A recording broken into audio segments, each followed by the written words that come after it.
What we found in your room justified all our fears. How long have you been reading these horrid books? That old black magic has me. That's right. That old black magic Close your eyes. The door opened, as though being pulled by some unknown force.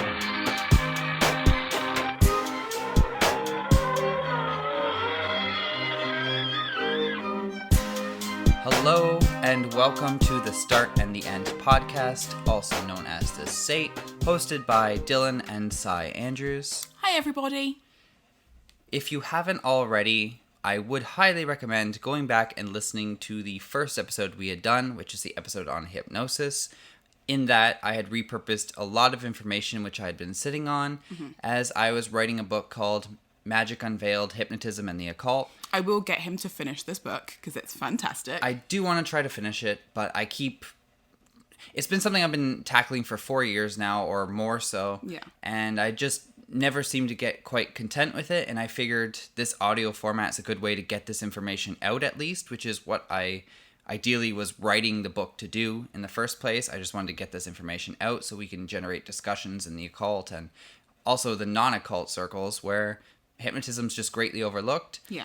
And there was a lot of information that we alluded to in that first episode, like we were talking about art and hypnotism. Yes. And also we would like to go much greater in depth with the idea of blending mysticism and hypnotism and where they converge and mix. Mm-hmm. And that will be looking a lot of information from the Eastern tradition, as well as looking more into depth at the writings of Aleister Crowley himself, because in the first episode we just briefly touched upon Crowley. We just glossed over it a little bit.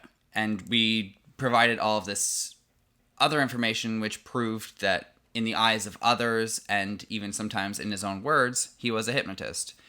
And we showed that his structure and teachers were hypnotists, and yeah, we just basically did like a 6 degrees of separation and showed how he's inevitably tied into hypnotism. With today's episode, we wanted to talk about our library because we recently had a disastrous event happen where we lost about 20% of it. Yeah. Oh. We joked in the first episode about gaining our sea legs, and we almost literally had sea legs because we had water damage and books were so wet we had to throw some out completely. Others we tried to salvage, but then they lost a battle to mold. Yeah. Because the water damage doesn't come on its own. It comes with symptoms like the humidity. There's the mold and mildew that starts appearing. Even books that haven't been affected on the outside, it wasn't until we pulled those books off the shelf and started flicking through the pages that we saw the amount of mold that was building from the inside. Everything was affected by the water damage, and it was insane. Mm-hmm. And it was especially terrible for us because we were stockpiling so many books. As we stated in the very first introductory episode, we did want to open up a bookstore, which isn't entirely a bookstore. We wanted to have much more cultural aspects available, and also clothing, and we don't want to go in too much detail about what the store is because we hope to one day manifest it still. Yeah. However, we were keeping a lot of books on hand just with the idea of, well, we could sell these or we could pass these on, because to us it is very vital to get people reading this material, to get people discussing these ideas, to get people just to ponder elements of life that are currently greatly overlooked or underappreciated. Merging our libraries together, my individual library that I'd been building over 20 years with his in about the same amount of time, was going to be the next step in our relationship once we were able to settle down and actually be together physically.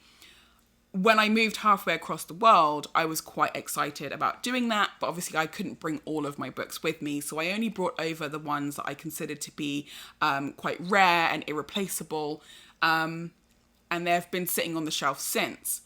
But another aspect of that whole sort of like building of our relationship in the early days was knowing that Dylan had a huge array of books that he owned and obviously had read and obviously had loved, that he was then able to share with me. And so I got very excited about those particular books and was really looking forward to reading those books as well.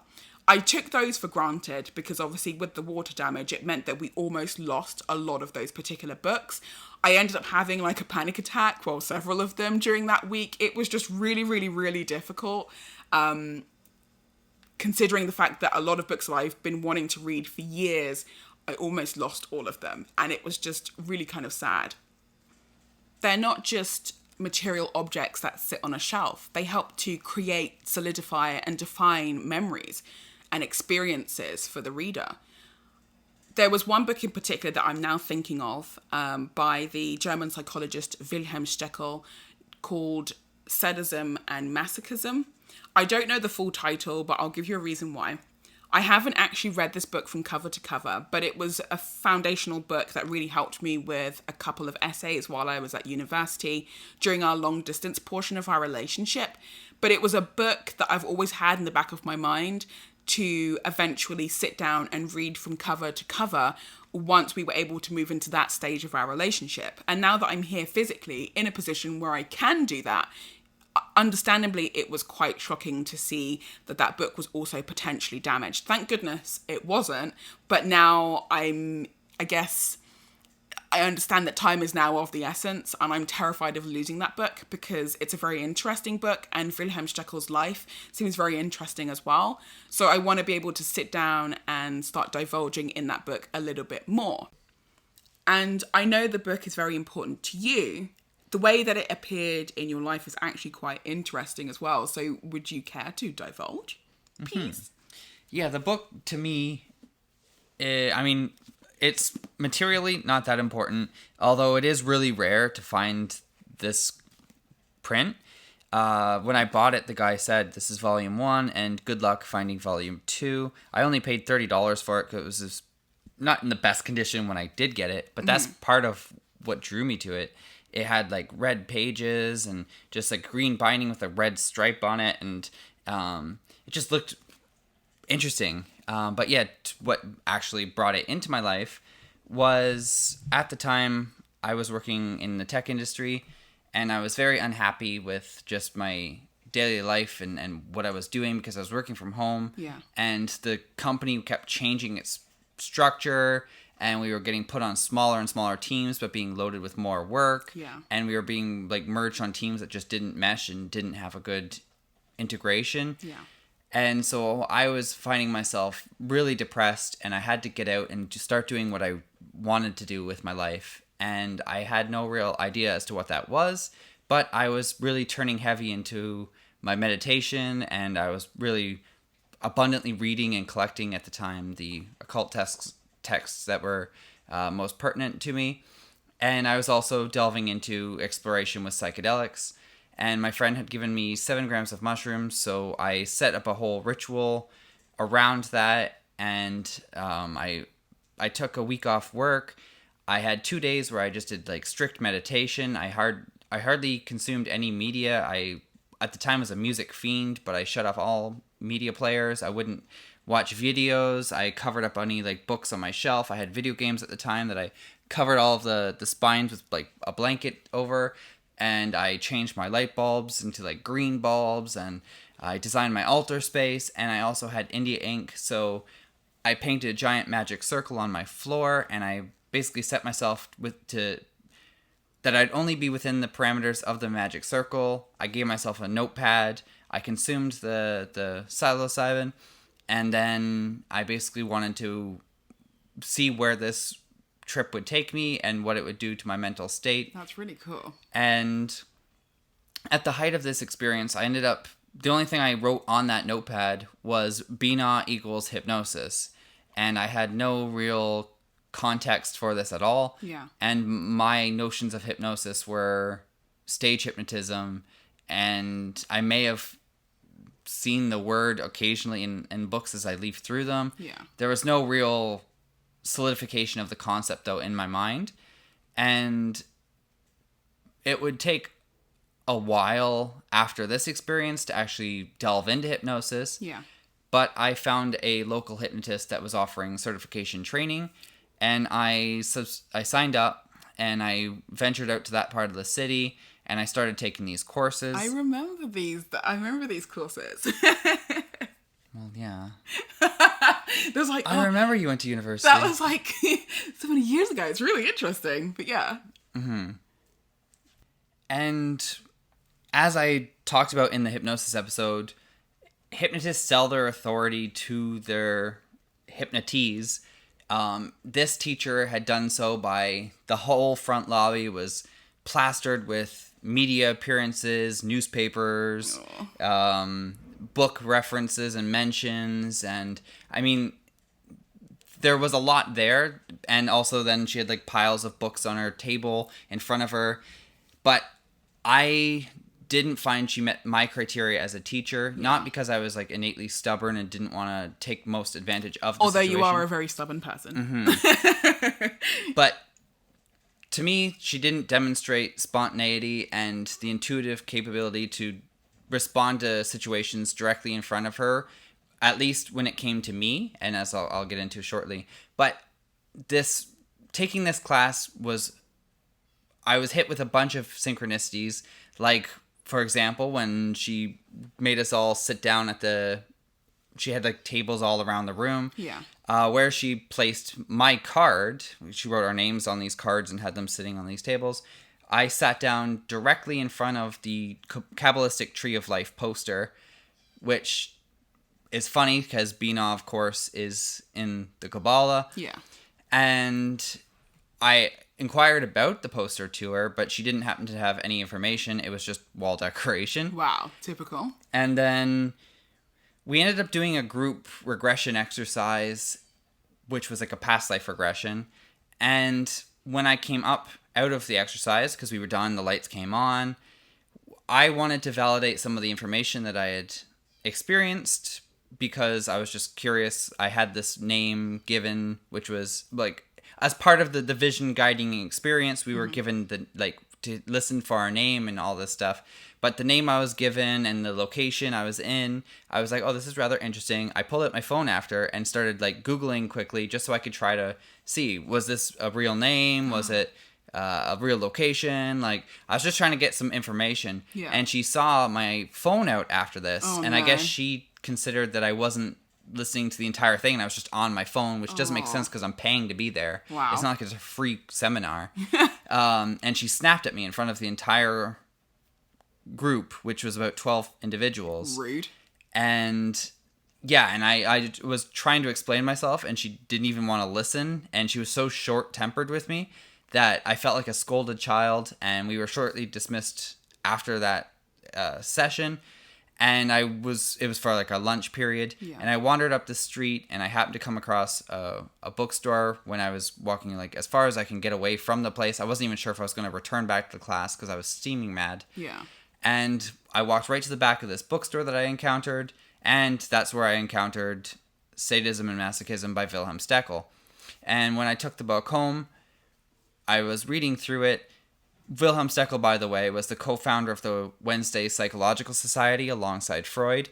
Although Wilhelm criticized Freud a lot, he said that like Freud's methods were terrible, that Freud was a terrible person and terrible hypnotist, or a terrible psychologist, and that Freud was making his patients sick, and that getting them away from Freud is what would see them cured. Yeah. And there's a lot of like terrible information that you can just look into historically about Freud that shows he was a quack and that he was good at popularizing other people's ideas, and that kind of innovative drive to put himself at the forefront was beneficial overall. Yeah. But as a figure, dismiss Freud.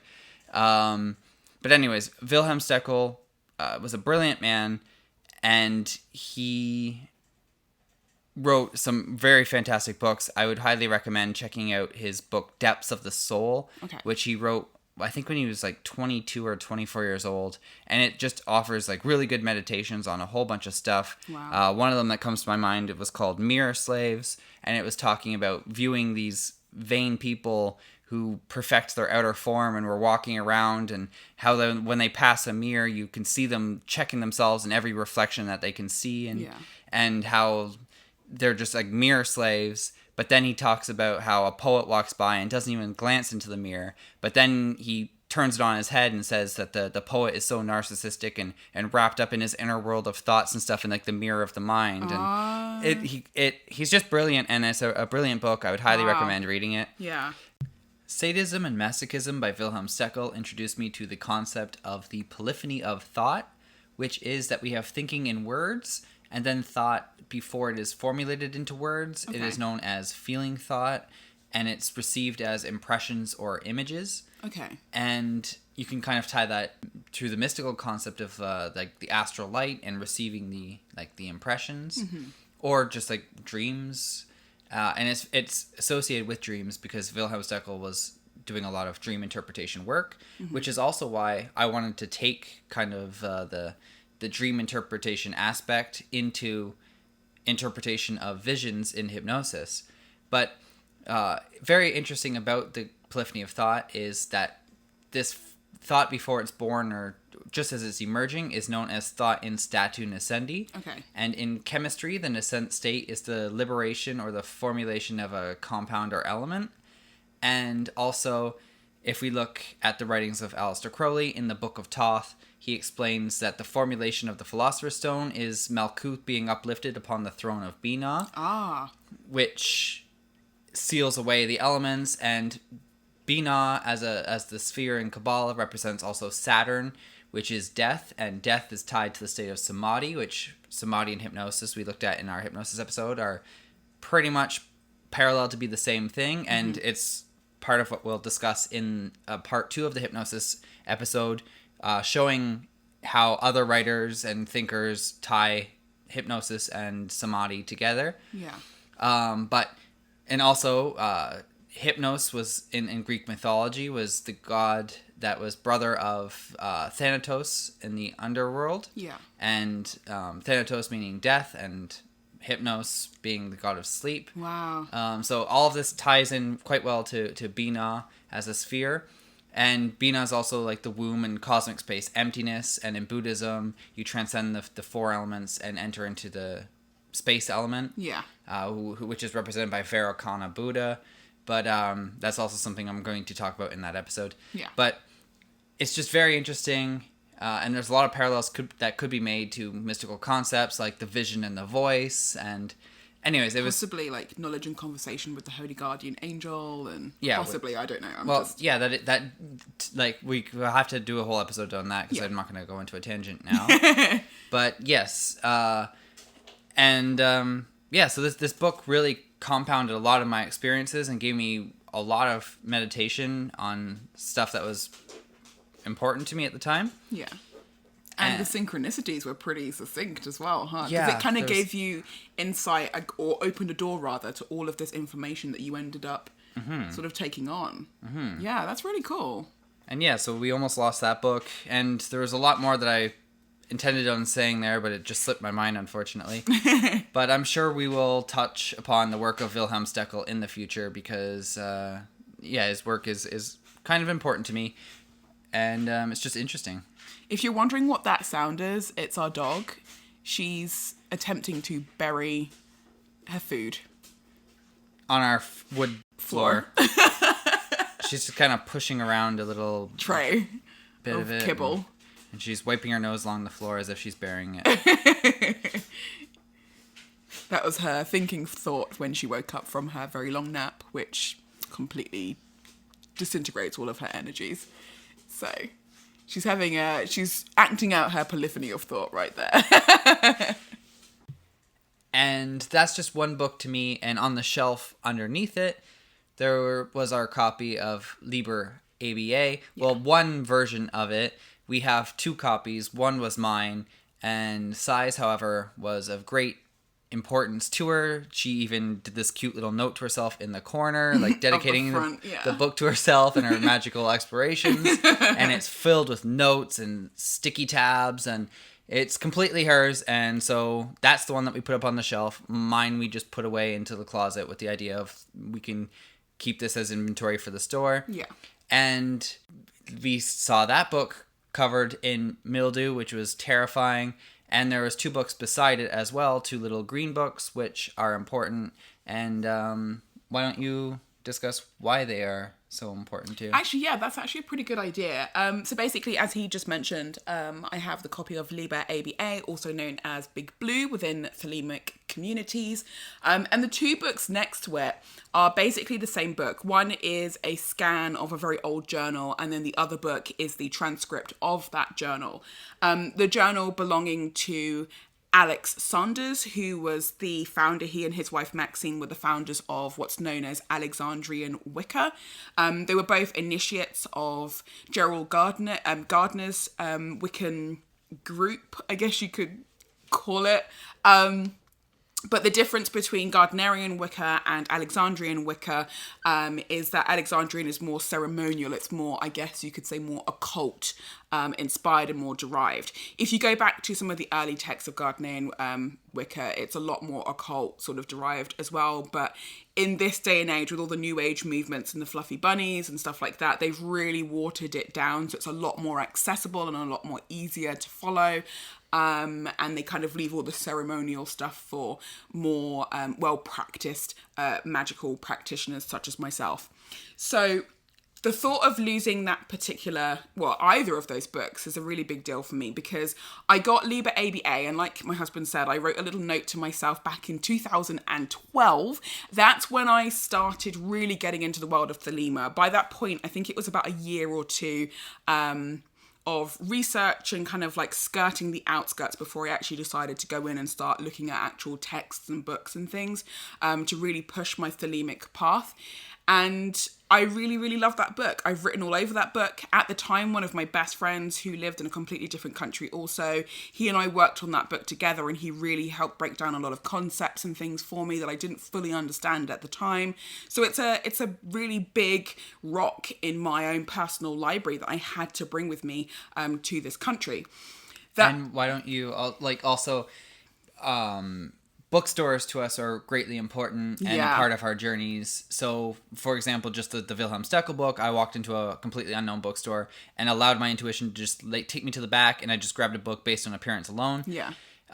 Similarly, whenever I'd go to like a local bookstore, I had a few that I'd frequent, and there were some where I'd just walk in, allow my intuition to be like, all right, well, walk over to the shelf, grab a book, and I'd pick up books on random subjects. And I believe in like this. Just a physical space allows you to interact with it in a way where you can engage with materials and allow yourself to be guided into reading certain materials that you're just supposed to see at that time, or you're supposed to collect it and then read at a later time when you've connected concepts and you've done things. That's what happened with me. I know you went to a really special store to get those specific books, the Liber ABA as well as the Alexander Sanders.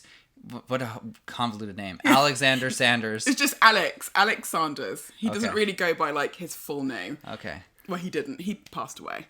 But yeah, that bookstore was really interesting because it was funny. The very last time that I went to that particular bookstore, which is an iconic occult and esoteric culture bookstore in London known as Atlantis Bookshop, which is quite close to the British Museum. So if you ever want to go and visit that particular shop, by all means, please go. Just look for the British Museum. It's not far from there. How did you find... Like what? Why did you first go there? Was it just because you were going to the museum? Do you know, I think it was because we were going to the museum. At the time, I was best friends with someone who was also quite esoteric in their practice. And we just happened across the bookshop purely by chance. And it was when I was in there that I noticed right above where the old sort of like cash area used to be, right above it was this great big painting of Samuel L. Mathers. McGregor Mathers, sorry. I just call him Mathers. He's got a long name. And I was like, oh my God, it's Mathers. And as soon as I said that, it just kind of came out before I realised that I'd said that thought out loud. And the owner, Geraldine, she was like, yeah, how do you know about him? And I was like, oh, he does this. He was in the Hermetic Order of the Golden Dawn, blah, blah, blah. And she was like, yeah. I have to stop you there just for a second, just to let you know, this is the original painting. He was really good friends with my father, which is why he set up this shop. And Mathers and many members of the Golden Dawn, as well as the OTO and whatnot, back in their very youthful days, actually helped set up this store. So Atlantis Bookshop is a very, very important shop for me. And it's an important shop for others. Even Aleister Crowley used to shop there. Yes, yeah, that's true. Yeah, back in his youthful days. Yeah, and you were telling me that there's a lot of special artifacts that are in the shop as well. Because the original owner, because it's his daughter who now runs the store, because obviously he passed away.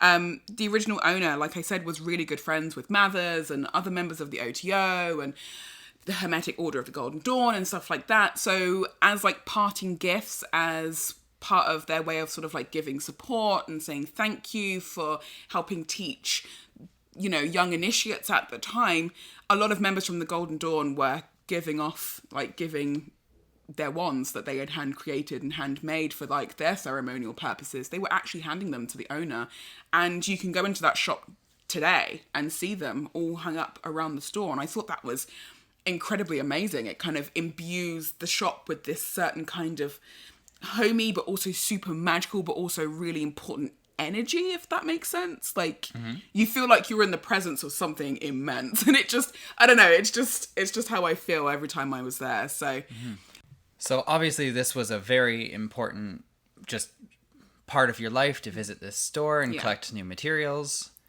Now that you're in Canada, you unfortunately can't visit it. However, you have told me that you need to show me this place. So next time we're going out to England, of course, we definitely have to. It's one of those stores that's considered by most occultists and practitioners of magic who know of the store. They consider it like one of the meccas. Like the amount of people who show up just to take a photo in front of it, to get a photo with the owner, to be inside. It's an incredibly important stop within your, like, the physical aspect of your magical development and practice. To make a little pilgrimage of it. Yeah, you'd be surprised. People come and kiss the ground outside the store. I've seen that myself. That there's like a little Aleister Crowley tour that was happening at one time, and there were just like this group of like 20 people outside who were like, like they were so happy to be there, and like the whole time the owner's just sitting there like, yeah, they come around all the time. So she just carried on doing whatever it was that she was doing. Just pretending that they weren't there. But it was, you know, that's how important this particular bookstore is, and you know, it's a very important cultural landmark as far as occultism and esoteric knowledge is concerned. But yeah, the very last time that I was there, I didn't really have any intention of buying anything that time. I just wanted to go and sort of like see it and say goodbye, yeah, and like get any updates and things about the store. But I saw the journals, both the transcript and the scans of Alexander's journals, and I just felt really drawn to them. I couldn't leave the store without at least purchasing a copy. I think me and my friend at the time were in the store for a good like 40 minutes by that point, because there are so many books on so many topics that I just kept circling back, and I just kept circling back, and I just kept circling back to this one shelf. And I was like, no, I have to just buy them. I have to buy them. I don't know what's in his journals, but he's a very interesting individual, and I just need them. So I bought both copies, which were limited editions. I got them for a really good price. I think overall, from what I remember, I think it was about £120 at the time. But when I looked at the website recently, they're like 300. So I think I kind of got in kind of lucky at that point. But the thought of almost losing, you know, the very last link to like occult shopping in the UK might seem like a very materialistic thing, but it meant a lot to me. And the thought of almost losing those particular journals just kind of, it broke my heart a little bit, because they were the last books that I bought at that shop, and Liber ABA was the first book that I bought at that shop many, many years ago. So I would have been, you know, really hurt by that if I'd lost those 2 books, or 3 books rather. And you've been modeling your own journal now after like other journals you encounter, just so you can know what to put in yours. And yeah, it's more an exercise of reassurance, because obviously when you first get into the world of Wicca specifically, it is heavily emphasized that you need to have a journal of sorts, or you'll have a working book known as the Book of Shadows. where you'll put your magic, spells, rituals, experiments and stuff. You're basically just recording them. Also within the occult world, it's also heavily emphasized that you do the same thing because it's important to learn about your development, how far you've come within a certain amount of time, measurements for certain ingredients for certain spells and stuff like that. I forget the line in the Book of Thoth where, like, because Thoth is the god of writing. Yeah. And it's by recorded memory, man avoideth error, or there's something like that where, like, by recording your thoughts and stuff, you're seeing a physical manifestation of your mental states. You're Exactly. seeing your actions and your behaviors on paper. Exactly. And then you can more easily manipulate yourself and modify those behaviors that are a deterrent to you completing your goals and your ambitions. Exactly. And that issues that prevent you from being yourself as well. Yes, that's the importance of having your Book of Shadows, or the Book of Conjurations as it's known to Thelemites. And obviously with that being said, Wicca is an even more watered down version of Thelema, I guess you could say. Wicca is basically an offshoot. It was developed as a completely different system, but it takes very heavily from those sort of like beginning Hermetic and OTO and Freemasonry sort of early sort of ceremonial magic and practices and theories and I stuff forget where like I that. read it, but there's somewhere on the internet that I read that Crowley was involved with helping Gardner set up initial. Wicca. Yeah. And the funny thing is that this is just a tangent, but a lot of Wiccan writers today will often put in bold writing, do not follow anything that Aleister Crowley says, do not even research him, do not even Google him. Because there's a lot to him, but obviously if you're trying to train and educate a lot of new people who are coming into the world of witchcraft and Wicca, you don't want to throw them into the deep end too quickly. Even though the deep end is where they get most of their basic knowledge and understanding from in the first place. But anyway, so the idea of keeping a book of conjurations is something that I've had now for the last, I want to say 20 or maybe 19 years. And every time I come across journals as examples from other practitioners, whether it be Sanders or Janet and Stuart Farrer or Gerald Gardner or Dion Fortune or Crowley or Frater Achard, whose journal is one of my favourites, I like to make sure that the notes that I put within my own journals that I've kept over the years, I like to reassure myself that I am doing okay and that I'm on the right path and that I'm going the right way that I need to for myself. It doesn't matter how messy my journals are. I know a lot of people do put a lot of emphasis into making sure that their Book of Shadows are incredibly beautiful and YouTube and Instagram worthy. But when I actually look at these old journals from other magicians, they didn't do that. They crossed out words, they underlined stuff, they ripped pages out. And I love that. It's just raw and it's full of natural energies. And so that's why I needed to get that particular journal set. It's just very important to me. Mm-hmm. And as you can tell, our libraries are living. We've just talked for about a half hour about 3 books that were on our shelf that we had the fearful thing of looking at them and seeing them in a state of possible decay or And disrepair. death. Yeah. So to be able to bring them back, luckily we did salvage those books and those titles. But yeah, and the entire time she was talking about Atlantis books, I was just biting my tongue from resisting and making a joke about how those books at least would be waterproof. Oh my didn't you have to God. scuba dive to get them? But because Atlantis, water, blah, blah, blah, blah. Yeah. Anyways, today was a quick episode.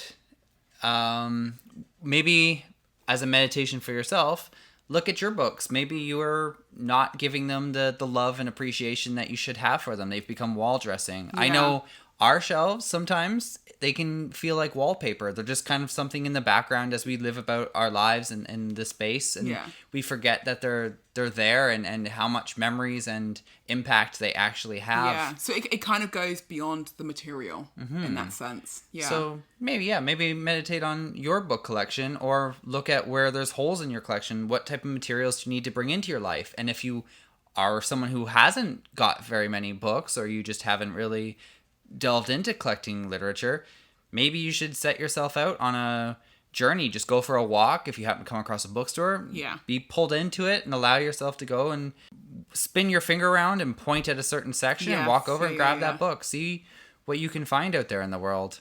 And hopefully you'll be coming back to us and seeing what we find to present to you in future episodes.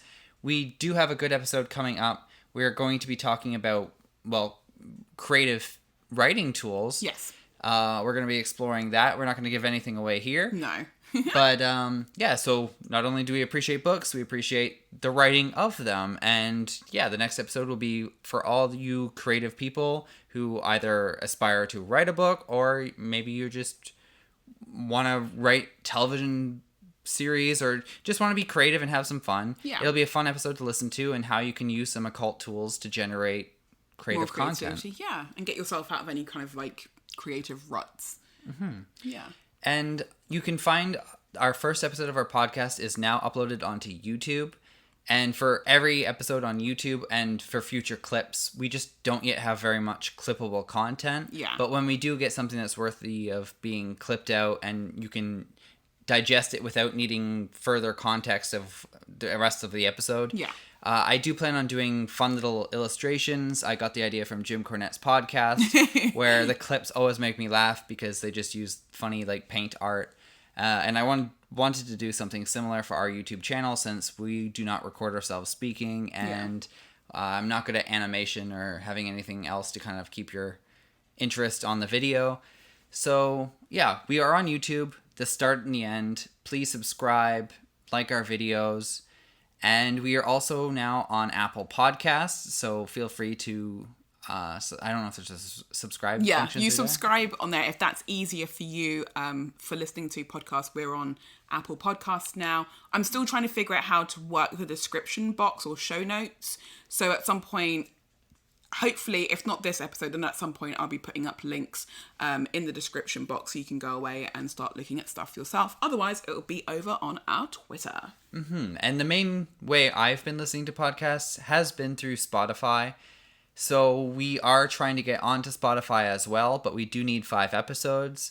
So we're a few episodes away from that. And then once we get those, hopefully you'll be able to find us on there as well. Yeah. But we would appreciate your support on any platform. And if you wish to go like us on all of them, that would be greatly appreciated as well, because it'll possibly boost our appearance or whatever, so that other people will likely come across us on whatever platform you happen to support us on. And then initiate conversations with us where we can, get to know what you guys like and... and that is also something build a nice community. Yeah, that is also something I wanted to mention real briefly. If you comment on YouTube, please feel free to, not just like a passive, like, oh, nice talk or whatever, but if you have any questions about what you're hearing, or if you just want to engage into a deeper conversation, please do leave a comment, because we don't have thousands of listeners. We barely scratch like 20 or 30. So we have more than enough time if you have honest and truthful conversation to have. Yeah. We would love to have it and engage with you. So reach out to us. We will get back to you ASAP. Yeah. We have a lot of time. We're still in lockdown, kind of. So. Well, I'm at work. Well, yeah, you are. But so thank you so much for listening. I hope you got something out of this episode. And keep up to date with all of our news and information over on our Twitter, which is at the SATECA, THESATECA, and over on Instagram, which is at thesate.ca. Now it's time for our goofy goodbye. We're still trying to work on a really decent introduction and goodbye that we can keep using. I'm going to be working on an outro tune. Yeah. Like in the last episodes, we just kind of take an instrumental version of the intro tune I crafted, but I do want to have a goodbye tune that's different. But for now, let's just say something cheesy like "Later, Satyrs," or I don't know. Should we do that after 3? Well, I've already kind of done it, so. Oh, okay. Let's do it after 3. 1, 2, 3. Later, Satyrs. I left her hanging there. Take care, guys.